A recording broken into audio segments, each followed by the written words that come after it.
So for Valentine's Day, we're thematically going to add some cool effects to this scene, depicting a Saurian reasonably responding to a guy saying he's actually a really nice dude despite constantly making excuses for his toxic friends and never standing up to them when they say terrible things about women. Hell is the eternity in the moment we spend remembering we wasted an opportunity to dignify life.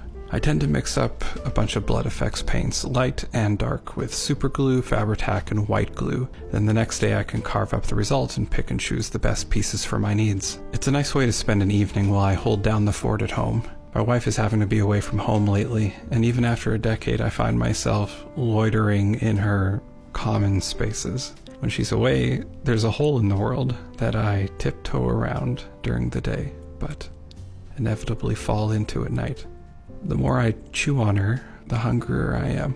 I'm still not spending a fucking penny on Valentine's Day, though. Well, I'm the kid, I guess. Capitalism compels parentage at a bayonet's edge. That's why parents make bad rebels. There's too much to lose, along with being an essential cog for the... Listen, I'm happy I had a kid, but consider not. You don't owe civilization defined at a whim by the old freaks that let the world burn before you even got here. And it's certainly valuable to not be a custodian of another human being in a kingdom ruled by oligarchs that think you should starve if you don't hustle grind set your side hobbies into a fine... For the slobber I use Fabri-Tac to get the strands. Sorry for the shot, apparently not everything's better from the back.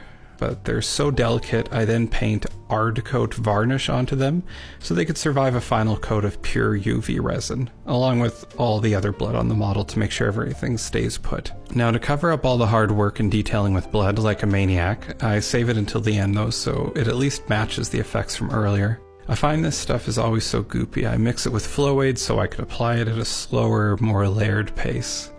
Hey, so thanks for coming by. Stick around. Or someday, I'll have poured out all of you that I knew, and when I search for you through memories, all I will find of us is a dried up garden, parched for so long, I'll no longer remember what it looked like in bloom, only that it did. Alright, keep your morals loose and your holes tight.